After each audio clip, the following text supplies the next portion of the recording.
they might be out of time. I agree, Scott. And they are at a critical crossroads here. I'm not sure how they're going to do this. I have a hard time believing they're going to sell. I believe the wild card deficit is still only 2.5 games. So if you're the Yankees and you want to think positively, and just hear me out for a minute, you're facing a rather small deficit. You do have Judge coming back, Loizaga as well.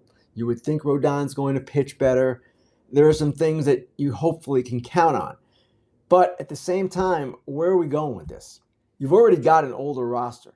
You've got Stanton and LeMahieu and Rizzo, who are not going to be any better next year. And it might be a time for them to do a buy-sell type thing, a retooling of sorts, especially when their payroll is so high. I don't know how you go about that. They're potential free agents. Some of them are interesting, but Severino's not going to bring you what you would have wanted.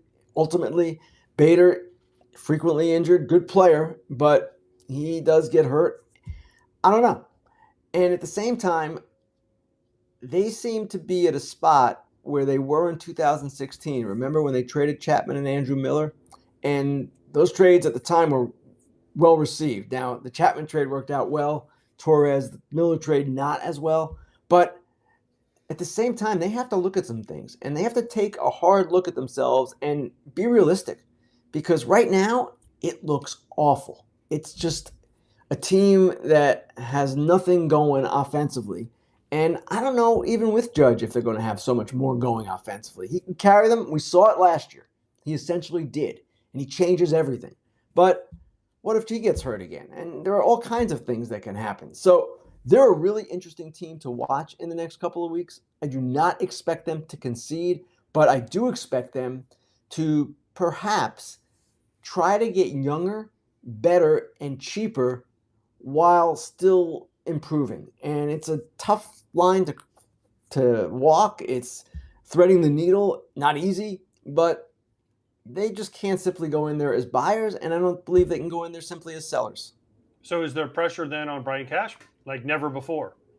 I mean, he's been there for 25 plus years, right? Aaron Boone, we talked about this earlier. Aaron Boone is getting mad now in his press conferences. He used to be happy all the time, every answer positive. And the last few days, if you watch him, he's pissed.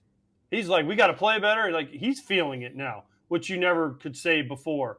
So I just don't know what the move is, and they're going to have to get super creative, I think, to try to do what you're saying to do, get younger, athletic, but also still contend.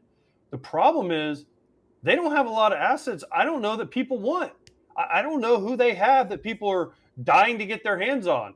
I mean, I can't think. I mean, yeah, of course, Aaron Judge, but he comes with a huge price tag, right? No, they're not but I know, but I'm saying other than him, of other teams, if you're a team. I mentioned them. Wandy, Peralta, Bader, IKF, Glaber.